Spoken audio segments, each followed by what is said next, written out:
Good afternoon, good morning, good evening, depending on where you are on this fast forward planet, which is wrapped in so many layers of turbulence. It's hard to disentangle them sometimes. Climatic, geopolitical, in the United States, political.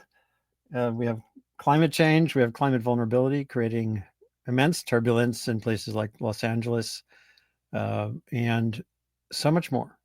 And there's always the prospect of another pandemic just waiting around the corner.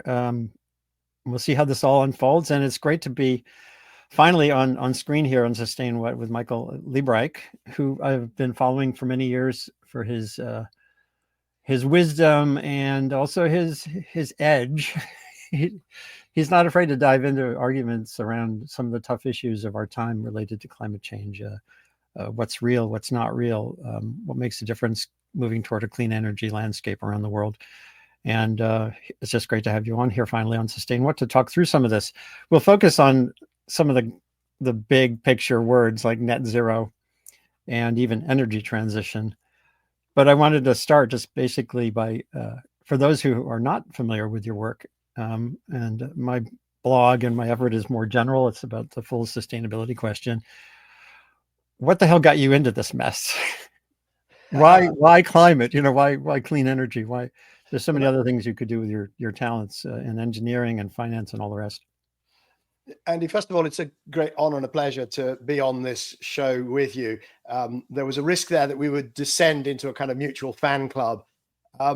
So the answer to that, I wish I could say that, when I grew up, I wanted to do my bit for the planet and sustainability. And I understood very early on that climate change was the existential challenge. And I decided to do, that's why I went to engineering school. And that's why I spent so much time in the mountains. And that's why I spent so much time in factories. And that's why it's not like that at all. I started New Energy Finance when I was 41. So, but what it did is it drew together, I guess, Steve Jobs talks about how you can only join the dots looking back. And, I was interested in engineering, and I am interested or was interested all along in energy. And I'm not an environmentalist. I spent a lot of time outdoors, skiing and climbing and so on. And I'm very interested in geopolitics. I'm very interested in the sort of systems of systems thinking. I didn't gel with economics, but once you get into kind of evolutionary economics, that resonates. So I had all these things going on that then came together when I founded New Energy Finance, the information provider, which I grew very rapidly for 5 years and then sold to Mike Bloomberg. And I've really just, once you are deeply exposed to this issue set and how central it is to everything, the economy, human experience, the planet, whatever, it's very difficult then to say, right, I've sold a business, I'm going to go back to, designing computer games or, working on travel tech or whatever it is. It's very difficult to do that. Once you're in, you're kind of in, I think. And New Energy Finance, I think I met you first at some conference in New York City where you were a BNEF, you were on stage, and I was impressed with your candor sometimes in terms of, quite often these arenas, especially in finance, are laden with simplified, gushy enthusiasm. And you were saying some things, this is at least 10, 12 years ago, I don't know, maybe longer, that I thought were refreshing. Do you find joy in being prickly and honest? Or, you're in a universe where there's a lot of greenwashing and the like, so how does that work? Well, I don't know if I take joy in being prickly. I take joy in being me, if I'm honest. And I think that, you reach a certain point in your life where you really kind of, who you are. And what I would say is that, I've been in situations, I've been in industries, I was at McKinsey, where, you weigh everything you say because you've got multiple audiences. You've got the kind of maybe the team you're working with, and then you have to be honest because you're working too hard and you know them really well. You've got the client, you've got the seniors, the overhead who are evaluating whether you do or don't get a promotion. And then you go home and you've got your family and you're juggling this. And for me, that created, I will be honest, a lot of stress, a lot of mental anguish about living different lives in different situations. Not helped by the fact that part of the year I was off skiing, competing internationally, and part of the year I was at McKinsey, pretending that that was the only thing I cared about in the world, because that's what you had to do to get ahead. And once I got into new energy finance, everything became a lot simpler. I have one way to talk about these issues with my kids, with my wife, with my colleagues, with my clients, with this audience. And, if they don't like it, there are other people they can listen to, and they can either get more value if that's what they think, or less value. But I don't have to make those compromises. And yeah, I do enjoy a little bit of the sort of flamboyance, the performative nature. I mean, you've just popped on the screen there. There's a picture of me skiing, but how can I put it? Not quietly and calmly, right? That's showing off. So there's a part of me that enjoys. I like being the center of attention. I got something to say. I'm going to say it. So why not? And so I don't know if being prickly is kind of, I don't know if that's part of it or not. That's where I've ended up. Yeah. So now, once you got onto the slope, what were some of the points when you realized that this arena that you got into, that the slope you're skiing is more complicated than you might have thought? Was there a point like that, or did you always say, this is going to be super hard and divisive and complicated? I think I've always thought it will be super hard. Well, in a way, the funny thing is super hard and super easy. So I was just very lucky early in my career. I calculated a bunch of learning curves. And so I did, other types of microeconomics, but I did do a lot of work. And I have great faith in human ability to innovate, and also just investment and scale, building infrastructure that has an impact on cost. So I started out really back at the beginning of the new energy finance journey saying, look, solar is like kind of like a flat screen TV, and wind is like, I don't know, a locomotive or a truck. These things just get cheaper and cheaper, some faster, some slower. And of course, batteries then came along. And I had been very exposed to digital technologies. I was deeply implicated in the dot-com boom bust cycle. And so I knew the accelerative impacts of digitization. And so there's a piece of it that has always been, I've always thought, look, it kind of doesn't matter what we do. We're going to go down that route. We can go faster, we can go slower, but it's not a mystery where we're going to end up. But then wrapped around that, there are societal issues, political issues, sort of tribalism. Of course, social media came along halfway through my new energy finance journey, in a sense. About 10 years ago, it started to become a dominating force in society, and that adds complications. And obviously, you have difficult sectors, I don't know, aviation or cement or whatever. And I didn't really think about those initially. I put those in a kind of, very hard bucket. But there's so much to do that's not that hard. And then about 2018, I shifted my focus to what were then called the hard to abate sectors, and spent a lot more time on them. So it's always been obvious. I've already mentioned evolutionary economics. We're not going to solve this problem by sitting down, finding the solution, and spending 50 years executing. And do you remember something called was it the Sokolow wedges? Oh, sure. Right. And I was profoundly unimpressed with them. It was saying, well, to solve climate change, we need a wedge of energy efficiency, a wedge of nuclear, a wedge of renewables, a wedge of food and this is how much.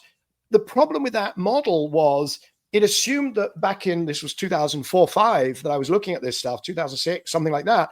It assumed that you could kind of make a decision and then just execute a wedge.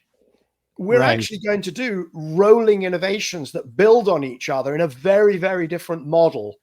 And so that was, it's a long answer to your question, but I never thought that rolling process was easy, but I never thought it would stop either. Yeah. And one thing that I think a lot of climate policy and energy policy, and maybe finance too, misses is that the change is changing, meaning the pace of change, as you were saying with solar. I think one thing that I missed early on, I used to get punished by Joe Rahm when he was at the Center for American Progress for some things that I said. But I think he was right about the production efficiency, for example. driving prices down faster. Then it wasn't just about innovation. I was really focused. I wrote a page one story for the New York Times in 2006 on how declining research budgets for basic innovation science around energy were happening even as climate concerns are rising. And I was really focused on that gap and not so much on what could happen just by making more stuff. And I think you were on that boat as well. Well, and I think that's, as I say, I had this great privilege or luck early in my career to calculate learning curves, and really quite deeply. So this was at Braxton Associates, which was a spin out of BCG. And so I've never fallen into the thinking that, oh, it's going to come out of a lab. We just have to pour more money into labs and eventually something will pop out. And, that may work in, curing cancer. That might be the right model. But in energy and in anything to do with the environment, environmental problems are caused by physical things. Our boilers, our cars, our homes, our roads, our cities, our trucks, our trains, our factories, the chimneys. So, nothing that happens in a lab is going to quickly and instantly transform that. This isn't, Right. It's not pharmaceuticals, and it's also not digital. Digital is a layer that can make things quicker. But, even if you have, we're probably going to get on to talk about AI, it'll help. But AI on what? It still has to be on an engine, on a valve, on something physical. And I had the luck to calculate that these physical things go down fairly predictable cost reductions, and you can bank on them. They're always, 20% cost reduction for every doubling of cumulative experience in human knowledge. But you also can't overtrade them, which is also an important point. That, you talked about me being perhaps edgy. There are some people who now want to say, well, wind got cheap, solar got cheap, batteries are getting cheaper, and AI is coming along, and therefore this will be easy. This is going to happen automatically. And anybody who disagrees sort of doesn't understand the laws of physics. And I push back on. So I sort of sit in the middle, almost like punching left and right, saying, you can bank on the learning curves, but you can't overbank on them. And obviously, lab innovation plays a role because it's way upstream from the learning curves, and it's feeding some of the breakthroughs that you need 5, 10, 15 years down the line in terms of, perovskites, or in terms of, whatever material innovation you want to, different catalysts and so on. Right. And one thing, you're immersed in an arena that's clearly, you take the laboratory stuff and you have to link it with finance and link it with these other agencies, capacities. And I was talking a long time ago, with a guy named Andrew Hargadon, who studies innovation, like the science. He studies how innovation happens or doesn't happen. And so much of it was about linkages, getting like postdocs into a room with people who are in the investment community, so they understand the languages, and the different cultures get more comfortable. How much of the innovation that's needed is to build those conversations more? Like, if you could look at that pipeline from the aha moment on a new battery chemistry to having a battery power plant like the one in Moss Landing that doesn't catch fire, what would that look like? What have you learned about the dynamics that we aren't doing enough of that can make that all better? So just on Moss Landing, a few years back, we took an Airbnb looking out over the beach, but it was actually within sight of that power plant. For those who are not, who are not aware, there's this vast plume of smoke coming up from a huge, colossal battery fire, and absolutely innovation in battery materials. But interestingly, they also took some risks building that battery, because they put a whole bunch of batteries into a building, not with air gaps. You can, if something is prone to burn, then don't put it all in one building, and also make different choices perhaps about what battery chemistries you use. So right. There's innovation on the technology side, but also on the business building side. And I think, if you look at new energy finance, what did I do when that came along, 2004? Did I know more than anybody else about solar technology? Absolutely not. Did I know more than anybody else about corporate finance or about project finance? Absolutely not. Or policy and regulation. I hadn't come from this space. I'd studied energy, but it's not the sector that I had worked in. I'd been in media and so on. And but what I did was I kind of had a bit of everything and an ability to translate. So I did a lot of talking to big energy companies and innovative little energy companies and policymakers and venture capitalists and project financiers and regulators and civic society. And that was really, so I think I'm sort of furiously agreeing that you need to bring things together in order to catalyze progress. And right now, when I'm not doing podcasts and speaking and writing for Bloomberg, which I still do, I work on finance and investing through Ecopragma Capital. But the piece, the bit of the life cycle that we're focusing on is not early stage development of technology or rinse and repeat project finance. It's the bit in between. It's the bit where things can either cusp upwards or not. So the commercialization, we call it the sneeze, because that's an analogy that I've used. Some of these technologies, you wait and wait and wait, and then just like waiting for a sneeze, you know it's going to work. Heat pumps in domestic heating, you know it's the only solution, right? You just don't know quite when the explosive growth is going to happen. And when it does, it's going to put a bunch of people out of business, and it's going to create, the analogy from the digital times, Amazon was not the first online retailer, right? But it reached that sneeze point and changed the world, absolutely changed the world. So what are those sneeze points? And we've seen it with solar, we've seen it to a certain extent with wind. We're seeing it with electric vehicles. It's absolutely clear, even though some people push back and say not. But what are those sneeze points? And then how do you put the finance together to support those companies as they pass through this incredibly rapid change? I love that. I missed your sneeze analogy in the past, and it's a good one, that sort of itchy sense that things are about to switch in a big way.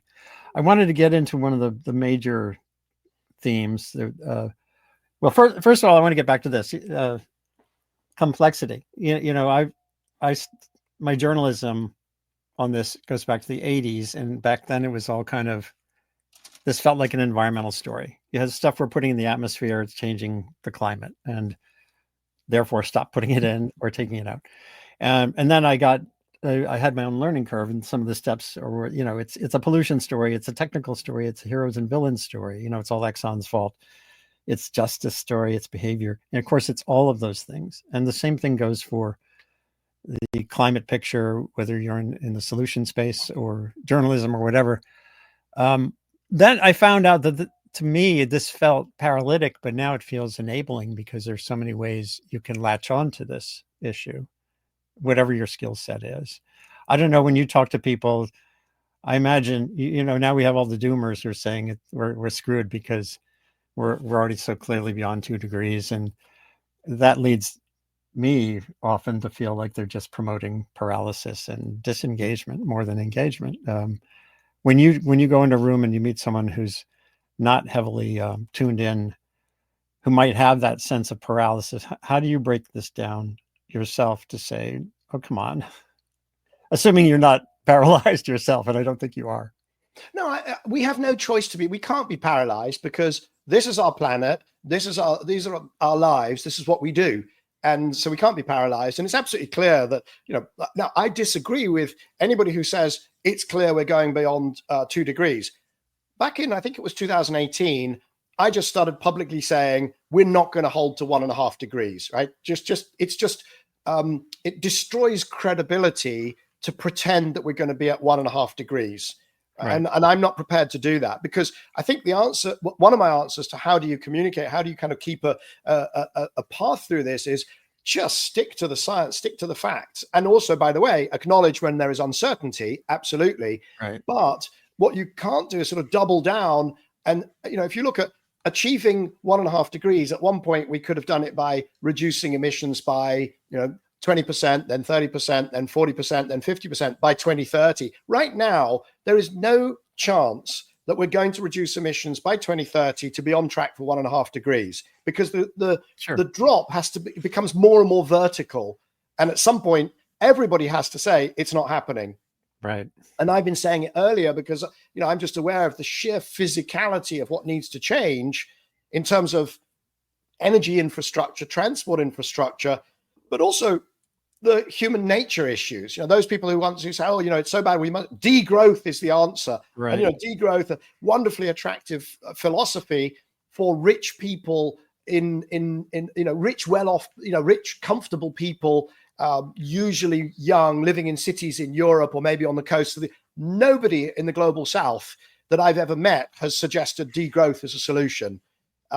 So we have to stick to the facts as they are and reasonable solutions, things that we can believe in and we can back up with STEM knowledge. And I do think we can achieve 2 degrees still. Now, are we naturally going to fall into doing the things? No, it's going to be a huge amount of work. We have to engage and do it, but 2 degrees is still deliverable. And 2 degrees is better than 1.9. 1.9 is better than 1.8. 1.8 is the other way around. I'm mixing my words. 1.8 is better than 1.9. 1.9 is better than 2, and 2 is better than 2.1, and so on and so on. So we engage. My own journey, not a million miles different from yours, except that it comes from my background, initially doing hard science, so physics, then engineering, then a lot of finance, bit of macroeconomics, and then a lot of regulation and politics. And at the end of the day, I think you kind of end up at anthropology and narratives, because we can stay at 2 degrees and humans can engage in great tasks. They can, I don't want to say make sacrifices, because I'm not sure that this is a sacrifice. With the right narrative, it's incredibly empowering and therefore shouldn't feel like a sacrifice. But we can do extraordinary things if we're activated and switched on in the right way. And I think that's the piece that I am not seeing. It's become sort of technocratic and also captured by different political tribes. There's a tribe of environmental left, and then there's a tribe that pushes back on the right. And when somehow we failed to say, actually, this is a thing we can solve. How magnificent if we could hand over a planet in pretty good shape with an economy and infrastructure and systems that are no longer jeopardizing it to our kids or grandkids or to future generations. Isn't that an incredibly wonderful thing to be working on? That's why I work on it. I think that's a huge vision. Sure. So I then cut through some of the complexity just by saying, I like the goal and I'm prepared to do what it takes. Well, and that gets to, you pointed to something that I've written about a lot, because I think you and I and others who've tried to make that point, we run into the culture of my solution is better than your solution. People, and not only that, but people get invested in solar or nuclear or the like, and they find it impossible to say we need it all. Well, and the other thing, and this comes back to actually something that I wanted to come in earlier on, they then spend huge amounts of energy and time arguing with each other over what is effectively the last 5 or 10%. Right. You can't do solar, you can't do renewables because it'll never deal with this weather phenomenon, which happens once a year and lasts 8 days. And you think, well, right. Why don't we just solve the bits that we can rather than focusing and arguing about this last few percent? So I'm not sure I would jump to saying all of the above, because that includes some things that are so kind of expensive or disruptive that we actually probably shouldn't be doing them. But why don't we at least do all of what's right in front of our noses? We know we can decarbonize electricity. We know we can have transport can go electric. We know heating can go electric. And we know that half of industry can go electric. And when I say can, I mean relatively easily within the technologies that we know or could develop and put together into packages, and within the financing capability of the world, and probably within its politics if we stop being all tribal. So why on earth are we not doing that? Why are we talking about all this other stuff and not going, I don't want to say full speed, because there's other priorities as well. healthcare and Sure. and education and inclusion of bringing people out of poverty and so on. But why are we not at least a little bit more rational in addressing what's right in front of our noses in this case? Yeah, well, I think you're spot on. When the Inflation Reduction Act came through, and the infrastructure law here in America, there were these tens of billions of dollars available. And I was trying to write pieces that were saying, so many environmental groups had spent so much time pointing to Washington, and it was mostly with a no message. And now suddenly we're in a world of abundance, not just energy abundance, but finance abundance. Jigar Shah is sitting on this pot of money, and I had him on the show, and he said, well, all we need now is people to get active on the ground in your community. Go to your school districts and say, we can finance electric buses for this amount and it'd be payoff, blah, blah, blah. And I think it's been such a profound shift for so many sort of climate hawks to actually think about things in that new way, where it's about opportunity that's right here. What's missing isn't so much in Washington right now; it's in your community. But anyway, and then I want to shift to the Trump problem. But I don't know what you're thinking about that. Is it's just such a different. I was just going to say, there's always been lots of money, plenty of money. There's amazing statistic. When I started New Energy Finance, and one of the first things that I did, I didn't do it initially. I didn't do it, but I then went to an offsite at Pocantico, in upstate New York, Sure. the Rockefeller Summer House, I think it is. And there was a group of people, and somebody said, we have the solutions, solar and wind. We just need to spend 100 times more on them because we're just, it's what we're doing is completely inadequate. And I thought 100 times, and I hang out with a lot of people developing, even then, 2005, this or six, this would have been, I know 2005, I still know a lot of people developing wind farms and solar and all this stuff. 100 is a big number. So I spent the night calculating how much was being invested in clean energy in the transition, and it was something like right now that we've gone back through the figures, it's $36 billion. Well, guess what? Last year that was $1.8 trillion, and there's always been loads of money. There's always been loads of money. It's just that investors will come in, to projects that are well structured, that are risk managed, that might need a little bit of blended finance from a government or from the World Bank, but really, I don't want to say de minimis, but we do need good policy. There's plenty of money. Money has never been the problem here. And even technologies, there's always been a frontier where you could use the technologies profitably to address opportunities. And there's so much talk about, we need a carbon price. And you got these people saying that. It's like, well, why aren't you at least doing what works? If energy efficiency works, or solar works, or adding a battery to overcome a grid constraint, if that works, why do you spend your time saying we need a global, and there was this whole, we need a global price on carbon, a single price on carbon worldwide? So there's no political delivery mechanism to get that. So 40 years been talking about it. It's not going to happen.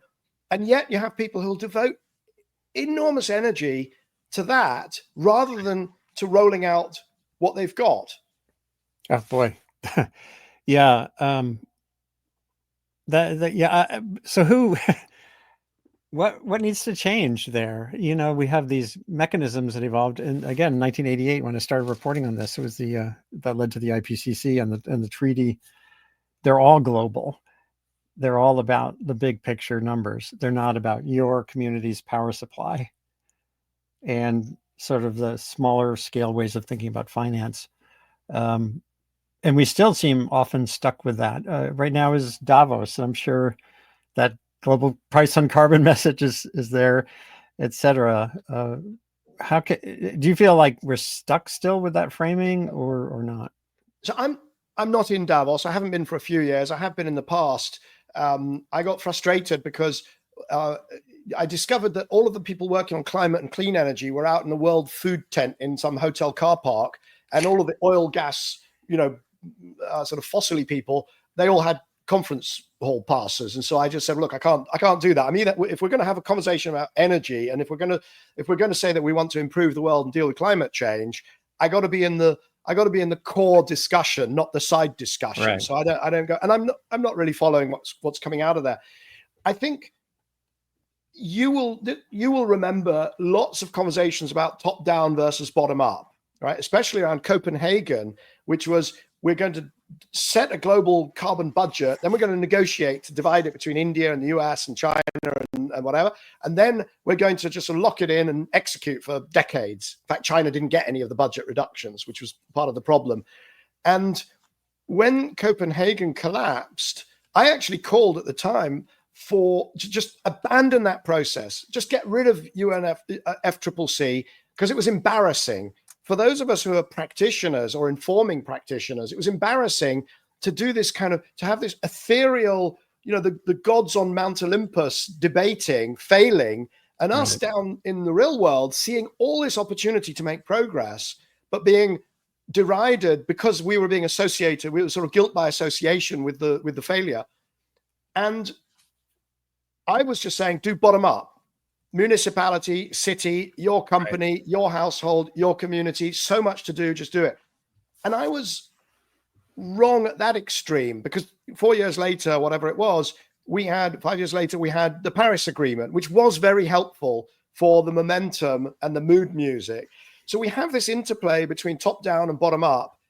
What I will say, with what's been happening in Washington over the last few days, and in fact, in the US and other places, by the way, in France, in Germany, in Slovakia, in Hungary, in the Netherlands, in the UK, in Canada, right, in Australia, there's a pushback against that sort of ethereal top-down, we're now going to tell you what's good for you, and it'll cost more, but take your medicine because we're the great and good, and we understand. You may not like it, but you really do. You just don't know you do. A sort of dictatorship of the proletariat approach. Right. That the pendulum has swung against that 2-3 years ago. Some of the people up on Mount Olympus have not realized that, and they're still going off to COP meetings in Baku and promising investments of hundreds of billions and it's so tone deaf. So Absolutely. This would be a period I would be working much more grassroots, bottom up, create the kind of facts on the ground that shows that those school buses, they might need a bit of pump priming from a Jigar Shah loan program office, but in 3 or 4 years, everybody's doing them without that support. And by the way, they're now doing them in countries that don't have that support because the economic model is so obvious, right? If we get there with more and more segments, then we don't need the gods up on Mount Olympus to be delivering us goodies consistently. We can actually sort of do without them for a few years. Yeah, I know. And that this gets to the Trumpian moment. I think you're right about losing track of the yellow vests and so many things happening around the rest of the at least the Northern Hemisphere. That the need, one thing that was demonstrated with the IRA, and is still playing out, and could still blunt Trumpism, is that most of those benefits were accruing in red states.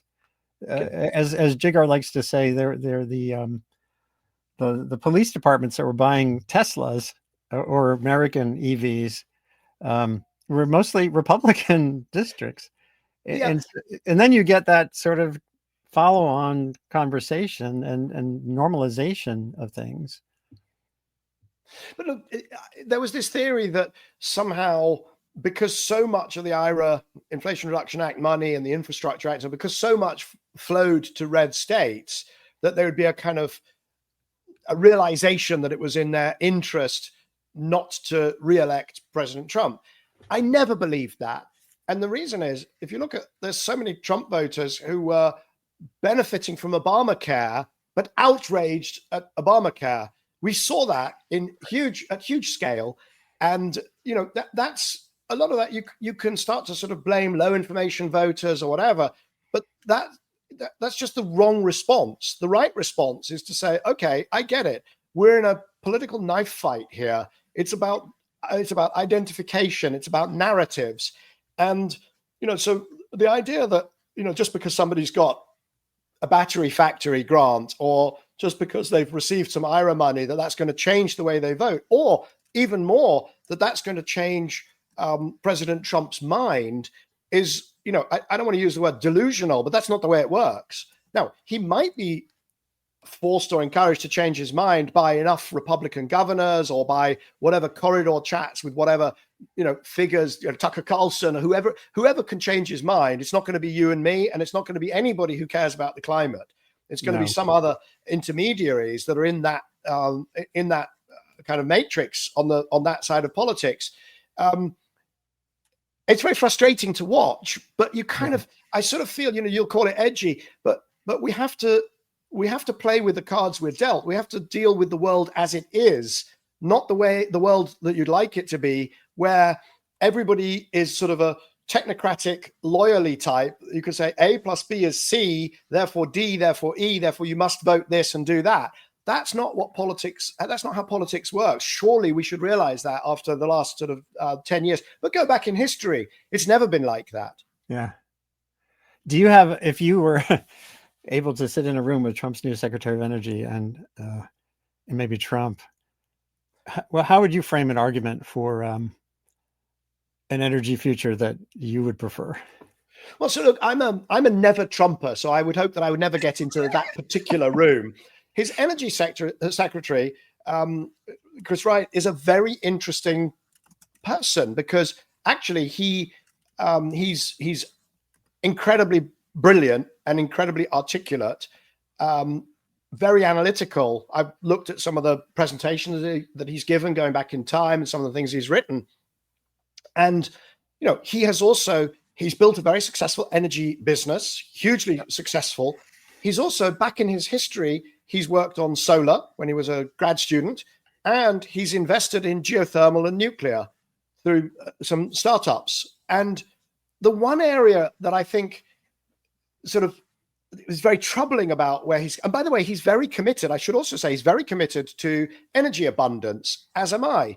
And he's committed to energy abundance in the US and around the world. So there's a huge amount of common ground. I will say that if I do have the privilege of meeting him, I would like to spend a lot of time on that common ground, explaining that actually I want the same things as him, and that actually I'm a markets person and I'm a conservative, small c, and in the UK, big C.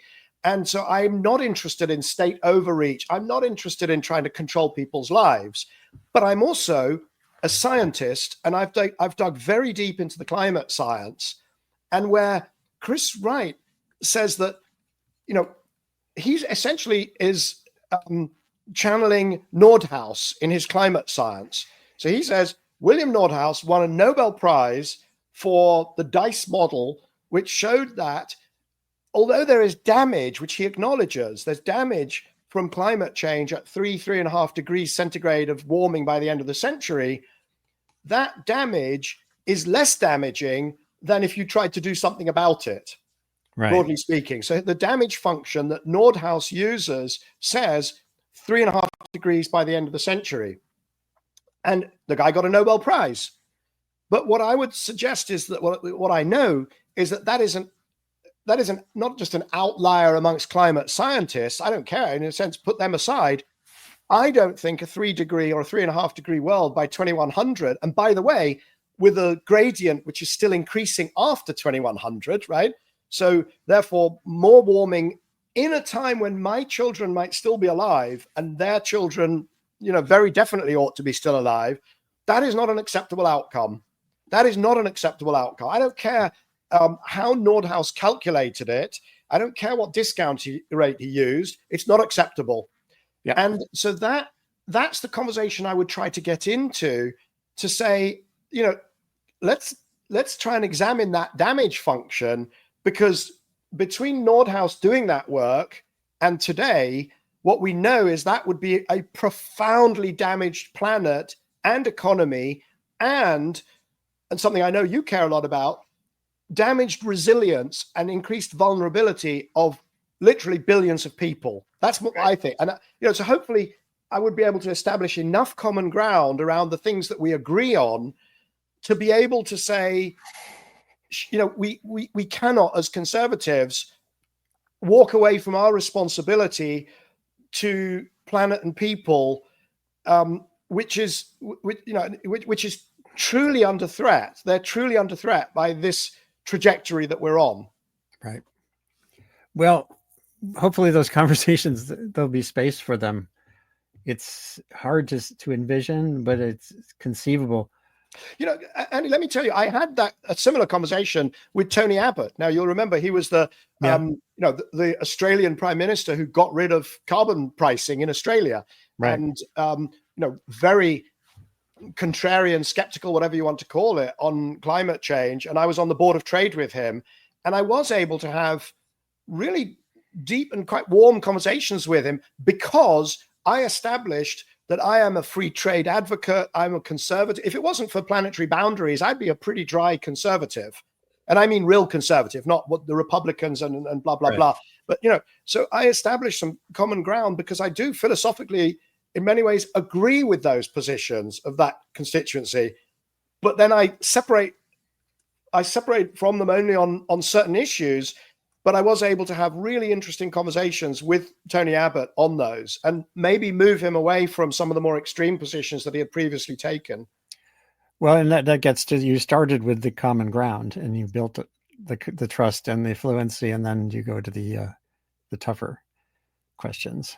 I think that's a methodology and an ability, a sort of willingness to cross thresholds that is still kind of lacking. I think these next several years, there's certainly a lot of need for more of it among the community, the environmental community that seems to have been so stuck in a certain way of looking at the problem. Yeah, and what I know will not work is just amping up, saying, you don't understand how dangerous it is. We're all, the climate change is going to, our kids are going to die of climate change, or we're going to, there's going to be a global crop failure. So, because that, to overtrade the science will definitely not work. To try and scare these people into somehow, waking up, that I can guarantee you is not going to work.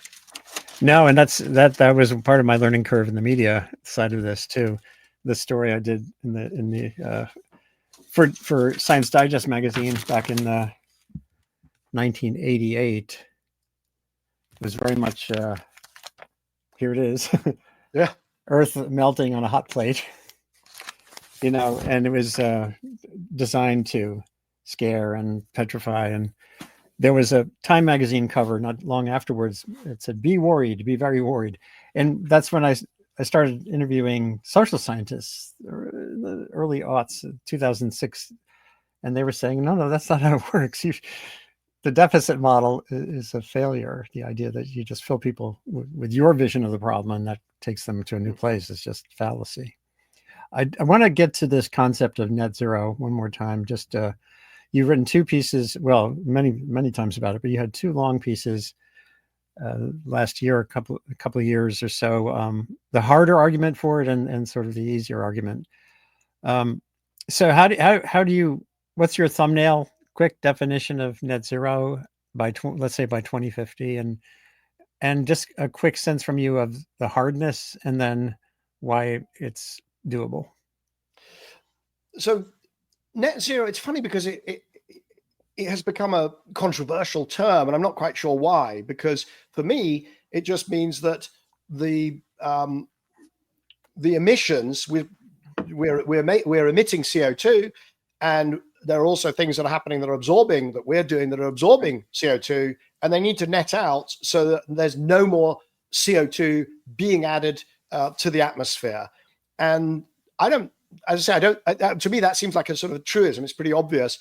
The reason we need to do that, and this may not be well understood by particularly people who are not immersed in these topics, is that as long as we keep putting even low levels of CO2 into the atmosphere, they accrue there because it has such a long dwell time. And you've put up a graphic of filling a swimming pool and turning off the hose. Even if the hose just drips, the level in the swimming pool will be going up. Yeah. And it started at 280 parts per million pre-industrial revolution times, and it's now at 420, 430.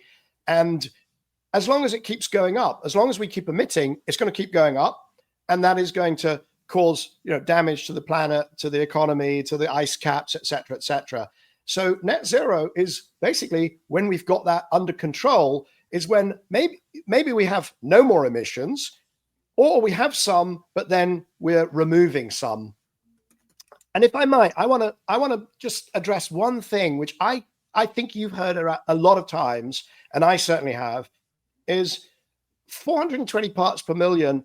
Parts per million. It's so small. If this was a football stadium, it would be, it would be a couple of people in a 60,000 seat, whatever, Right. and so on. That is irrelevant. That shows STEM ignorance when people say that, because what causes the warming, what causes the radiation, captures the radiation as it goes out and stops it going out, it's not the ratio of molecules that causes the problem. It's the concentration, the partial pressure of CO2 molecules. Mm-hmm. That partial pressure, having gone from 280 to 420, has gone up by 50%. 50% change in a couple of human lifetimes, 3, 4, maybe human lifetimes maximum. That is a huge and rapid change in the geophysics of our planet. It's nothing to do with concentrations. It's to do with those partial pressures. And it's really scary, because if it goes to 500, 550, which we could easily see within numbers of decades, it's going at about 3 parts per million per year. That is why we have to address this issue. And net zero, simple version is when we've done that. Right. And it's about sinks and sources. Now this gets to some of the criticisms are how even in the IPCC reports they were asked how you get there, and they came up with putative pathways like biomass burning and power plants at climate scale that have no real credibility, or at least very little credibility in the world. And there are other, then you monetize it all, and that leads to a lot of skepticism and in the parts of the environmental community. So what's the way forward there? How do you measure success if there's plasticity and even in how those things are looked at? Well, so the first thing is there's just so much we can do to mitigate, just to reduce emissions. So nothing that happens over on the removal side should be taken as a get out of jail free card.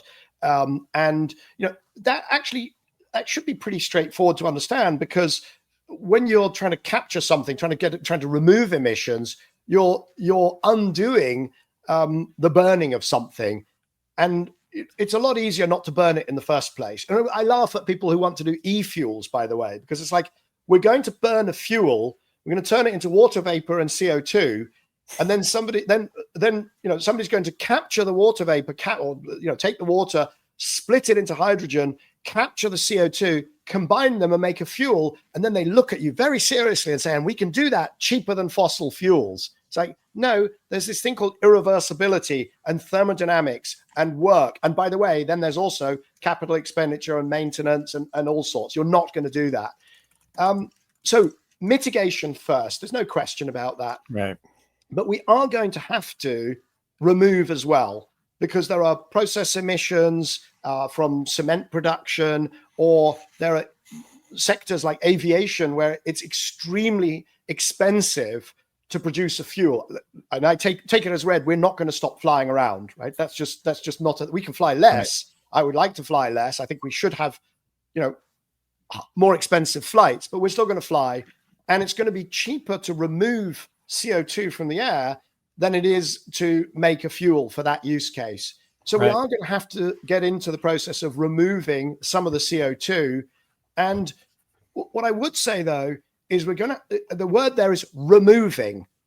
All of the credits that say, all of these carbon credits for, avoided emissions, even avoided deforestation and reforestation, those ones are so plastic, so open to fraud, so questionable, so temporary, that they really don't form part of the solution. They really can't. Maybe to cover some methane issues, some short-lived pollutants, but we've really got to be in the business of mitigate and remove, and that's it. Yep. What's your take on methane? It's another one. Through my decades on this, I've seen it flip. There's serious scientists like Ray Pierre Humbert, who a decade ago or more were saying, no, these short-lived things you're missing the big gorilla in the greenhouse is CO2. It really is CO2. And now there's much more talk about the short-lived pollutants, methane, and the chlorofluorocarbons and the like. Is that because we've gotten closer to the edge of what people think of as the safety margin, and so there's more sense of urgency on those, or is there something that flipped in the science? Do you have your own sense of methane? Look, it's an incredibly serious issue. I think on the 20-year time horizon, if I'm not wrong, from memory, it's about 1/3 of warming on the 20-year horizon. But of course, it's much less on a 100-year horizon. So Right. if you're worrying about 2100, you could say, yeah, methane, not that important. But if you worry about 2050, very important. Right. And so it depends on, I personally, I'm less worried about 2100 because I think we will have largely solved this issue 2060, 2070, because burning things is such a dumb way of doing things when there's an alternative. So you've got the piece on the screen there. You're showing my two pieces. I wrote one which said, "Oh, it's going to be really Right. hard." But ultimately, I came down on the side of actually net zero is going to be easier than you think, but it will be slower. It's not going to be 2050, but by 2070, we'll be there or almost there because, frankly, burning things is dumb, and there's lots of alternatives. So, I think I worry much more about the 2050, 2060 period when we'll be at, we won't yet be at net zero, and there'll be dramatic stress on ecosystems, economies, society. There will be damages, and we will not yet have had the time, and in the case of the global south, the wealth to have insulated ourselves, to have adapted, because that's also a very important part of this. Yeah, and you mentioned the global south and the energy imbalances in the world. And earlier you talked, and I'm a fan of the reality that we are an energy abundant. There's an energy abundance imperative. I think many of us who have literally an overabundance of energy, that's a whole discussion, but so much of the world is under energized. And the equity issue relates to who does the net zero work. I want to show you a quick quote, a quick comment from Johan Rockstrom on this show several years ago. We were talking about energy equity within the context of climate with several people from parts of Africa. And just listen, it's a short comment about the unappreciated energy reality that has to be integrated, as Rockstrom is the planetary boundaries pioneer, says, into how we think about climate success. The big dramas is that when the IPCC concludes we have only 400 billion tons of carbon dioxide remaining in the carbon budget to have any chance of holding the 1.5 degrees Celsius planetary boundary limit line, then of course the question is, how do we share that in a responsible and equitable way? And almost however you count on that, you end up with very dramatic numbers because of the inequality in the world. And in the 10 NICs, the 10 new insights,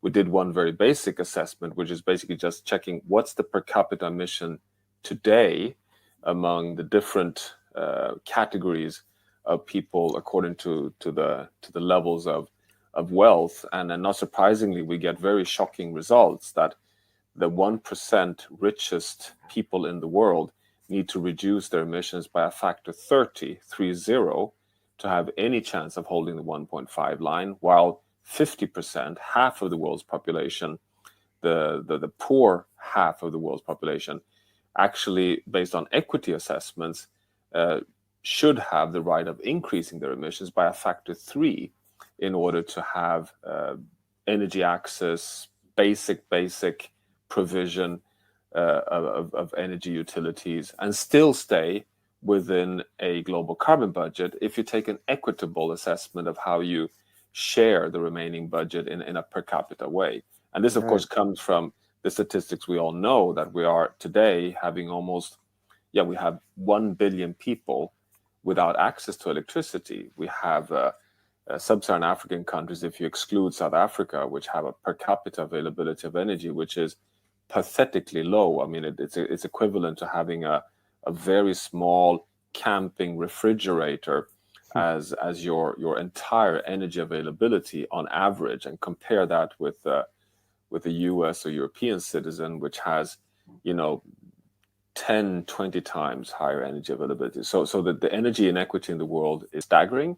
And now is the question, how do we hold the line while addressing equity? That seems so profoundly important to me. You can quibble with the numbers of 30-fold cuts. The rich are not going to cut their emissions 30-fold. And No, sorry. Yeah, can I come in on this? Because totally. I don't quibble with the numbers. I mean, it's there's sort of profound truths there, right, about equality and inequality. But I look at it, and there's a few observations I would make, which is, first of all, it's defining equity as the same amount of energy. Well, how about if, and I was involved in Sustainable Energy for All, SDG 7, before it was even called either of those things. Mm-hmm. And, if you're going to jump to energy services provided by solar and battery, the total amount of energy that you need for that is profoundly less as well, right? Because in the north, we're having to, heat our homes, and we've got a legacy system that has us doing it with fossil fuels, which are very inefficient. The primary energy fallacy, right? We start with a huge amount of energy, and then we use about a third of it. Well, if in the global south, you can start with a small amount of energy, but use it efficiently, and by the way, you don't need some of the heating loads and so on, then equity is all about human progress and about life chance and so on. It's not about kilowatt hours and saying, well, you had this, so I got to have that. So yes, I agree. Clearly, the wealthier have to do more of the hard work reducing, but the 30x and the 10x and so on, they don't worry me nearly as much as those numbers would have us believe. It's much more achievable. And the context is also, of course, that the G20 is actually reducing its emissions. Right? What we've actually got going on is G20, Europe, US, Japan, actually reducing emissions quite considerably, not fast enough, not consistent with what Johan Rockström there is talking about, but reducing. And then they are going up in, still, but not for long, China. But then the real big questions would be, India, Africa, and then some of the big other developing countries, the Malaysias and Indonesias and so on. It's much less hopeless than that picture and those numbers would suggest. Yeah, I think this idea of focusing on energy services seems so clear to me. I had a conversation with Bill Gates in 2016 for an hour in Seattle when I was still at the Times. And, he's all about big energy, obviously. And I asked him, I said, I'd gotten to know Harish Hande, who is an Indian entrepreneur who does sort of... I know Harish well. I know he does Harish. Village scale. He does village scale energy transformation at scale, in India and also parts of Africa. And I just think it's fantastic. And for Gates, that didn't even seem to register as part of his climate success. So I got into trouble with Gates's team in 2016 because I stood up at the Bloomberg NEF summit and said, because Bill Gates had said some things about, the answer has to be nuclear and huge. And it's all based on Václav Smil. Well, Václav Smil at the time had fallen into the primary energy fallacy. He was saying the world uses this much energy and renewables, is this small. Well, 2/3 of the big number he was citing is thermal waste, which wind, solar, and hydro do not produce. And we don't want them to produce it. And so I stood up, explained this, and then said, look, Bill Gates was the guy who nearly missed the internet, right? He was a guy who was all about, the Microsoft walled garden approach to the internet. I can't remember what it was called, Microsoft Network. And so these distributed solutions pass these people by sometimes. And Bill Gates has done a lot of catching up. There you go. That's the primary energy. And which I was stuck on for a long time. We had this conversation, and it did help change my thinking that the past is always not prologue to the future when you think about energy sufficiency, meaning what we need from energy. So that chart there from Our World in Data is based on BP. Now it's the Energy Institute that has taken over those data, but they actually adjust the wind, solar, hydro. They multiply by a factor of, I think, 2.4. So that's not the worst chart. The IEA ones are the most misleading. But the amazing is, if you really want to make the point and do your head in, then how does a heat pump work in primary energy terms? use a little bit of electricity, and you get for free a whole load of heat from the environment. And this is not trivial. This is half of all industrial heat and all domestic and commercial heating that could be done in that way. And that little piece of electricity could easily be renewable, or frankly, it could be nuclear as well. But it's going to profoundly change the shape of that chart, and it's much easier to transform heating in that way than it is to it's misleading to say we have to replace all low temperature heating, which is this huge chunk, when you actually don't. You only have to produce this little bit of electricity to do it. Right. Where are the best visualizations or sort of analyses of that? If you could have a chart showing the answer, there are some Sankey diagrams that show this. The IEA actually does try to sort of inform, and so does Lawrence Berkeley. You've got that Lawrence Berkeley Sankey, and just look at the thing that says wasted energy, and guess what? That waste is not coming from solar and wind. It's coming from thermal waste, largely out of not just power stations, but also in a car. 75% of the gasoline that we put into our cars is thermal waste. Just doesn't drive the car forwards an inch. It's just wasted. Whereas in an electric car, it's just 10% waste. So you do get those Sankey diagrams. I made a push a couple of years ago to say, look, all of these people, IEA, EIA, Agora Energiewende, DNVGL, Bloomberg NEF, McKinsey, can we just talk about energy services? The first chapter of your reports should be, these are the energy services we need, which, by the way, Chris Wright, we really want to grow. I really want to grow energy services. I'm not talking about reducing energy at all. I'm interested in abundance, right? But energy, I'm interested in abundance of energy services. Let's make that chapter 1. And then let's make the rest of the report about how we achieve that in a low carbon way. And then at the last chapter should be, oh, by the way, if you do all those wonderful things, lots of energy services, but made through clean energy and efficiency and heat pumps and electric this and that. Oh, by the way, your primary energy has shrunk by a factor of 60%. Yes. But who cares? Who cares? Because the energy services are what people actually, those people in the global south, they want energy services. Cold beers, warm homes, air conditioning, lights, good lighting in their factories, and so on. I was going to say the other person who has done a great calculation of this is Saul Griffiths, Electrify Everything. Right. So that it's out there, but if we could get the narrative around energy services up front in all of this coverage, we would do ourselves an enormous favor. And by the way, I think that somebody like Chris Wright and I would have a fabulous conversation starting from chapter 1, which we can't have if you start from that primary energy chapter.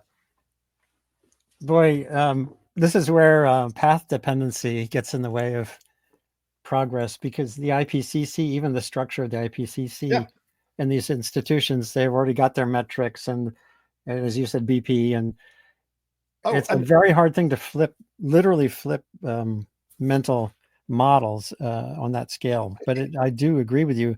And maybe we could do a follow-up conversation, maybe with Saul, who I know you've had on your show, and but on, what would it take to change at that scale? So when the IPCC convenes, or when the treaty meets, they're thinking about that. And that gets to climate services too, which is about resilience on the other end.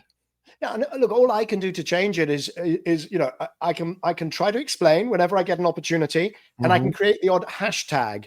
So I can create a hashtag primary energy is, I'm not sure if this is a family show, but I have primary energy is bollocks. And by the way, there's another one which is also the same, which is energy return on energy invested. I mean, these things drive me crazy because that is a dimensionless. It's a dimensionless number, and yet people use it to show that we can't possibly grow. It's always the problem is always renewable energies that are painted as, you can't grow them fast enough to do anything because their energy return on energy invested. It's like, look, if you have an energy return on energy invested of 21, and 60, but it's over 20 years, and 61 over 60 years, they are identical. It's like making an investment in something, a 20-year bond that's got a third of the cash to cash return, but you can then make it 3 times in the time, so there's so much poor thinking in this whole space. So all I can do is try and explain it, create a hashtag, and see if the community can slowly be kind of moved a little bit towards rationality. Yeah, and here's on Twitter, Jan Rusnow. You must know him, I think. Yes, of course. He talks about the primary energy fallacy, is the idea that all primary energy from fossil fuels must be replaced with an equal amount of clean energy. And he's got a good. He's done great work. He's done great work on that. And there are, I think, there's quite a few people who understand the primary energy fallacy is bollocks. There's fewer people who understand the energy return on energy invested. That one we still have not even begun to unwrap in any meaningful way. Okay. But it would help. It would really help if, as I say, IEA, EIA, Bloomberg, McKinsey actually started to focus people on energy services. And, I actually had some ideas also, Our World in Data, how we could create some information tools so that journalists, instead of saying, whose primary energy is bigger, that must be a bigger economy, actually to say, well, look, let's start with energy services and then look at how they're fulfilled. And you could then, compare. Well, there's a lot you could do to clarify and create tools, but I'm not resourced to do that. Yeah. And of course, in developing countries, some of this will be seen as a scam. The rich world is saying, we don't need as much energy as they had, and that kind of thing. Can I tell you that the reason, you talk about path dependency. Why does the IEA call something primary energy demand, which is not demand, it's supply, right? And the reason goes back to post-colonial times and the first oil crisis, because there was suddenly, it looked like we're being denied our birthright to grab this energy, to bring this energy in from the Middle East. And so suddenly there was this need to understand, an economy, demands energy. At that time, there was no renewable. There was a bit of hydro. There was some hydro, and that was it. But it was a quick stock take to say, if you have an economy, how much energy do you need? Yeah. And so it was all about getting our arms around. It was a very much an acquisitive approach, as opposed to now what we need to do is to focus on the energy services, the cold beer, the warm homes, the air conditioning, the factories, the transport. And the homework question is not how do we grab it from the global south, right? It is actually how do we do it without trashing our planet affordably? A totally different question. And yet we're stuck, path dependency, calling this thing demand, which has got almost entirely nothing to do with demand. Yeah. Well, we will have to do more on that question for sure. I want to throw one more graph at you. It's one I kind of take some comfort in it. Weirdly, but it's very depressing in other ways. This is about decarbonization, the rate of decarbonization globally. And Holger Ragnar he's very ill these days, but he was at EASA. And he's done this long time scale look from 1800 to recent years of the carbon per unit of energy. And you don't see a lot of policy junctures there. It's not like the Paris Agreement or something else changes things in big ways. The emergence of modern China absolutely changed things. And that's probably why that curve slowed down at a certain point. And so how do you take comfort in knowing that this is the work of lifetimes, not just your lifetime? And then we'll get back to some closing thoughts. Well, so, you said it, China made a decision in the, whatever it was, around the sort of 1980-ish. I can't remember. Some better historians than me will tell me when it was the decision to join the WTO and so on. But it was an export-led growth, and those exports were fueled with coal. And so you absolutely do see the policy intervention. What you see is it counterbalancing other policies in other countries or other economics, not just policy. Not everything is policy. So this chart is an amalgam of dramatic changes, dramatic changes, rapid changes. The UK had 42% coal-fired electricity in 2012. Amazing. And now it's zero. It's zero last year. So that is a period of 12 years from 42% to zero. And we've seen these dramatic changes in China. Now 52% of cars are electric, being sold are electric, either fully battery electric or plug-in hybrid. And we no longer have to use Norway as the example of rapid electrification of transport. There's China. So we've got these rapid changes. So if anybody looks at this chart and says, oh, Václav Smil would say, and Holger Rogan, these things are very slow and we need to understand it. No, you've got rapid things going up, rapid things going down. And the other thing that we've not talked about is demographics. And demographics and wealth. So what we're actually going to have, China is about to turn around and see coal fall off the system the exact same way that we've seen in the US and we've seen in Europe. And India and Africa are probably going to see it soaring at the scale that China saw. If we're not, if we're not careful, if they're not careful, we don't impose. And they're the ones that have agency. We're not. But if wrong decisions are made, what we'll see is more rapid falls and more rapid increases, and the thing going flat or maybe declining slowly. But I have absolute faith that we could be in this could look very different in 15 or 20 years. It won't be at zero. We won't be at net zero in 2050, but could it resume the sort of rapid fall that we saw between, I think that's kind of 1960 to 1950 to 1970? Yeah, absolutely. And then that chart will look completely different. Absolutely. We could see this thing turn downwards. And it's about filling those development gaps and getting those energy services as much as possible from modern energy, meaning energy that doesn't come with its own downsides. Right. And, and we have huge, and exciting and interesting discussions about whether it should all be nuclear or all be wind, solar and water, or whether hydrogen is going to be the savior and so on. And actually, it's really trivial. It's very simple. It's right in front of our faces. We know we can decarbonize electricity. We know that because we've been doing it, and not just in the developed world, but even in the developing world, in the global south and so on. We know we can electrify transport. We know we can electrify heating, and we know we can electrify half of industry pretty easily.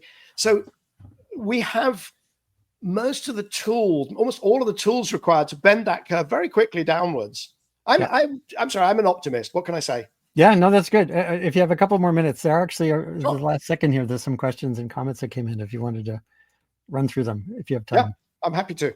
On LinkedIn, Andrew Patty second says, this is about phrasing and metrics. Might the nomenclature focus on net energy versus gross energy to get at the inefficiencies of certain energy sources, to understand the impact of switching to a more efficient, higher ratio of net versus gross energy resources? Policy can't be moved if you can't make a compelling case that is simple enough for average legislators and average voters. I would how can I put it? I'm not sure that simplifies things, because when I see net energy, then it's, for instance, there's this thing called final energy. Okay, so you've got primary energy is the coal, the gas, the oil that you dig out of the ground. And then there's final energy, which is when you sell it to somebody who uses it. And that kind of worked for many decades. The problem with final energy is it's the petrol you put into your car, and it's the electricity you buy from your utility. But of course, that's not really, and you might say, well, maybe that sounds like what you're headed for, Andrew, with your net energy. But it's not, because in your car, what actually you use is only 25% of the gasoline or diesel that you put in. The rest goes off as heat. And the same with your house. The electricity you buy from your utility actually brings in ambient heat if you've got a heat pump.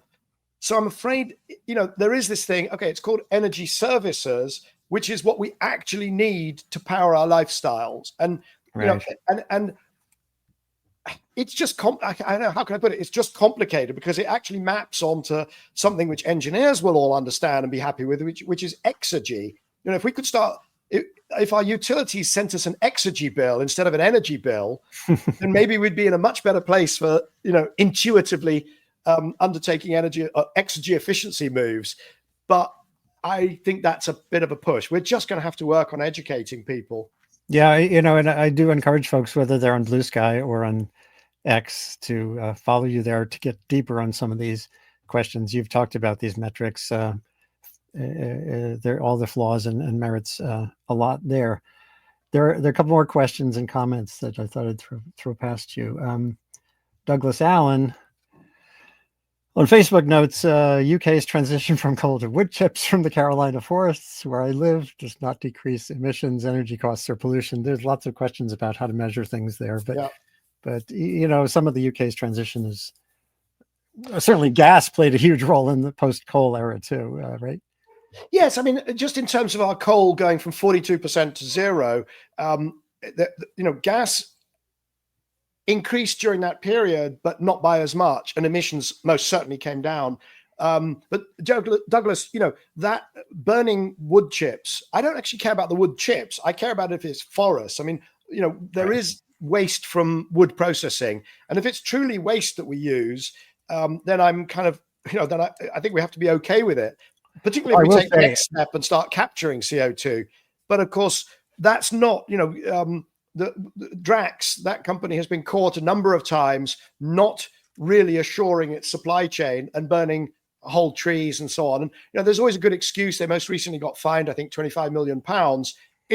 That is a very troubled business model, unless it's done right. But most of what we're doing in the UK, let's be absolutely clear, is actually wind, and especially coming down the track, huge amounts of offshore wind. And we're also doing some solar, and we do nuclear. And I'm an investor in a cable from Morocco that will bring non-correlated, very cheap wind and solar into the country. Hopefully we'll get all of the permits and get that done. And that will be something like 7 or 8% of the UK's electricity. So, you can focus on the one thing that's just, not right and not working, or take the picture as a whole. It's not as bad as you say. Yeah, no, I would love to learn. Actually, I should have asked you what you're invested in, because that's a reflection of what in for you is the real prospects going forward. Maybe we can do another show along those lines. But Robert Quigley talks about China. He says, China's installed more solar in 2024 than the rest of the world combined. They've done it for many years, kind of like what you were saying with their success on EVs. And I remember there used to be this. It was said that Tom Friedman once said that it would be great to be China for a day, but apparently he never actually said that. But I think a lot of climate people have that in their heads sometimes, that it wouldn't be good to be like China. And also they're opening a lot of coal plants. What's your take on how we think about China going forward? Well, so I wouldn't like to be China even for a day. Those people who say it, they tend to kind of say, well, what they would like to have is the sort of the speed of decision making in order to deal with the climate environment. And if you wish for that, you might get the opposite, which is the speed of decision making that decides to go off and do something that's not your favorite issue. I think China, first of all, you can't say China wants this, China wants that. It's a very complex society, and there are different players within it. There are players within it. I had Dr. Ma Jun, who's a member of the policy of the rate-setting body of the People's Bank of China on cleaning up. And he's one of the fathers of sustainable finance across the world globally. But, mainly, I think a lot of, not mainly maybe, but a lot of what they have done in building that ferocious solar industry and battery and electric vehicle industry has actually been driven by industrial policy and the understanding that they can't dominate the world in internal combustion vehicles, but they can and are becoming a dominant force in sort of all of the clean technologies. A recent episode of Cleaning Up, Bryony Worthington and I talked about the direction that the US has chosen to take versus China as being petrostate versus electrostate. And I think that's a really interesting framing, because clearly we've got the drill baby drill, the facilitating of more fossil extraction, potentially a rethinking of the IRA mechanisms for clean energy, and also the use of LNG around the world as a vehicle, as a tool of foreign policy, providing cheap LNG or withholding it as a way of achieving goals, geopolitical goals. US. Yeah. In China, what you've got is, very interestingly, if you look at the rate of electrification of Europe and the US, it grew from the 1970s to about 2010 from 10% to 20%, but it stalled. We're actually not electrifying. We are electrifying some of our transport and some things, but we're also switching to LEDs and becoming more efficient. So net, electricity is flat. In China, it's just gone straight through the 20% mark, later than us in Europe and the US, but it's continuing going, driven partly by the fact they don't want to import fossil fuels. They don't have oil, they don't have gas, they have lots of coal. Right. So China is domestically, for its balance of payment, for its industrial policy, it's electrifying, and it's going to be using its batteries and solar and high voltage DC technology and so on as a tool of geopolitical influence. So there's a really interesting juxtaposition of the petrostate versus the electrostate. And of course, then the question is, well, where is Europe on this? And, I think Europe is the kind of luxury goods, handbags, and cathedrals state. We don't seem to have a response to that dynamic of US-China competition with their different strategies. We're a little bit becalmed between the two, if I'm honest. That's interesting. Yeah, I think there's been some cogitation around that lately, and Trump will be forging ahead with a U.S. first Gulf of America, Greenland acquisition kind of dynamic that's going to make this interesting. Look at today's announcement, which is, I think, $100 billion infrastructure for AI data centers. And Europe, meanwhile, is trying to figure out how to regulate AI data centers. Do we force them to be energy efficient and use the waste heat for CHP? And how do we make sure that AI doesn't, do nasty things? And let's make sure that there are no unintended consequences, and the precautionary principle. Sadly, we're just not going to be moving at the speed required to stay relevant. Yeah. There's one thing in your piece on AI that I thought was very interesting. I put on my blog this morning about your hope that these giant information industry companies realize that the merits of working with the grid, the wider grid, and with the communities in the regions they're developing these their data centers in is the way to go forward. Not to think about it's like buying a generator and sticking it outside your house. That model is not going to work well at this scale. So within these tech titans, there have been teams working for a decade and more on energy, and they've done huge numbers of power purchase agreements for clean energy.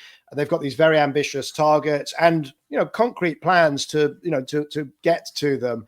So I don't want to portray them as neophytes, but the people at the top, the real tech titans, actually have only woken up to the energy challenges very recently. The Zuckerbergs, the Sam Altmans, even to a certain extent, I think, Elon Musk, have really only suddenly realized that when you need a gigawatt, 2 gigawatts of dispatchable power in location X quickly, as in within 1, 2, 3 years, that's a really ferocious challenge. That's like building a new aluminium smelter in Northern Virginia and suddenly, finding enough energy for it. And so it's not surprising that they're reaching for easy answers. The easy answers are nuclear because they're tech bros. They understand, they have great faith in tech. So nuclear looks attractive, also because it's dispatchable. And behind the meter, so let's just build our own stuff. Let's be off grid. Grid is complicated. Public utility commissions are complicated. Everything's complicated. Let's do the simple and the quick thing. And by the way, if you can get away with it, the simplest and quickest thing is actually gas, because the gas is there and it's reliable and it's not very expensive. And the only downside is this emission stuff, which I don't even know to what extent they believe is a problem. I think they will find the same. And by the way, that they will do a bunch of that. They will find that the gas is quick, but the societal pressure will mount because of that, because of the emissions and the pollution, the air quality issues. They will find that nuclear is a whole hell of a lot harder than they think. If it was easy, utilities would have been doing it. We'd have been doing it, a lot, and we're not. It's hard work doing nuclear. And they will also discover that just trying to control your environment, do everything behind the meter, is actually going to alienate communities.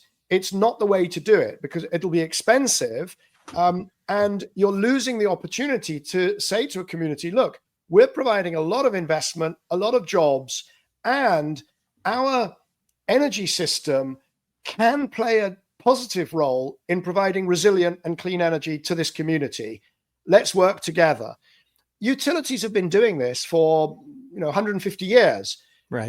That you can't just impose solutions on people, particularly where there are net negatives. If it's behind the meter, you just have to build, multiple redundancy, and you can keep the system going. That's fine, but very expensive. So then you say, well, we'll connect to the grid, but only for backup, just in case our thing falls over. Well, guess what? Right. Then the Public Utility Commission or the network operator will be saying, well, hang on a second, you're telling me that you're going to suddenly come in and require 1 gigawatt, 2 gigawatts of electricity. Who's supposed to meet the cost of that? So I think there's going to have to be a lot more, how can I put it? Stakeholder engagement, the design of systems that are resilient. Complexity on the energy side may be, but I hope we'll get to a better place as a result of that. I'd like that process to be short-circuited so that it happens quickly, because the benefits of AI are very, very considerable. Is there a chance that they can end up doing what Apple did when it moved from being whatever it was at the beginning to being a music company and everything else? Are these AI, the pulse of their need for energy, can that drive innovation that gives them ultimately something to sell more widely? I'm just thinking out loud here right now. Could they end up being something more than thinking of themselves as information and solution companies? I mean, that's a huge question, which involves, to what extent might the AI also be useful in managing the grid and so on. I think that one thing that we can say is it's kind of useful to have the richest companies in the world actually thinking about how do we get dispatchable clean electricity. Bingo, exactly. Right? They've got so much money, and that's the problem they want to solve. Well, that's good, because I tell you what, 3 years, 5 years, 10 years ago, the richest companies in the world were not worrying about that. Some of the most stressed balance sheets in the world were worrying about that. Now, they've rushed off and said, and the answer is nuclear. I actually think, and some of them have said it might be geothermal, and there's some small deals. I actually think that, first of all, they'll find it a lot easier to do geothermal than nuclear. I've been an advisor to a geothermal company called Ever. I'm pretty sure they'd be more than happy, and are, in fact, having conversations. But they will also discover that, do you know what? Hybridizing wind, solar, batteries with some backup, maybe even some hydrogen, some longer distance connections, investing in the grid, actually ends up being not just more resilient, well, not just cheaper, but also more resilient and more socially resilient. So they could pull through some of those technologies and some of those solutions. Might some of them be nuclear? Yes, I hope so. I have a nuclear engineering background, but I think it'll happen anyway. So yeah, I think there's some positive spin outs from what they're doing. Will they control them? Will they benefit? I don't know. I think they would probably make more money from the services that help us optimize the grid, the services that help us, for instance, get more electricity through a transmission line, where AI can really help. Yeah, I think that all sounds pretty. That sounds like a good picture to me, actually. And just what you said about the richest companies in the world thinking about energy services and reliability is a key. I think that's a keystone to potential big progress ahead. And if I might, I want to give a plug because you've put up, you gave me the plug. Generative AI, the power and the glory. That's a piece I wrote for Bloomberg New Energy Finance. I still write for them twice a year. It's a deep dive. It's long. It's 7,000 words. You're very kind to have referred to it and put it on the screen here. Bloomberg lets me do an audio version for my podcast for cleaning up, and it actually goes out this evening. In fact, it's going out in I think 1 hour. And here's the thing: I'm not reading it. I'm not sure if I should tell the audience. I should let them discover for themselves. It's actually going out, and it seems like I'm reading it, but I'm not. Oh, you've been trained? AI is a wonderful, wonderful, multifaceted thing that's going to change all of our ways of working. So, to the audience, if you're intrigued, it's called Cleaning Up, and you can find it on your podcast or on YouTube.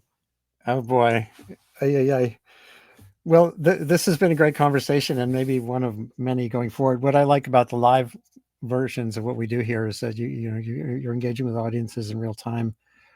And I think that's kind of why I do what I do this way. Michael Liebreich, it's good to get to know you better than I have, and maybe we can do this again sometime on Sustain What.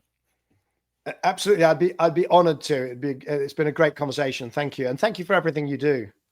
Well, one can only try. I'm actually not really supposed to be working. I'm sort of retired, but I can't stop. Part of my brain. When I wake up in the morning, the way I engage with the world is through asking questions and fostering connectivity. And so it's just part of what I do. It's not like a job. I hear you. This does not feel like work. Yeah, great. Well, thanks again, and be well. This gets, as soon as I hit the end the stream button, anyone can share the what they've been watching with anybody else, and keep the conversation going. This is Andy Revkin's Sustain What conversation series with Michael Liebreich. Do track his cleaningup.live podcast, webcast, and his writing for Bloomberg and everything else he does. And be well and be hopeful. And hope is a verb. Get active, especially in the United States facing the stormy waters ahead. And hold on one second.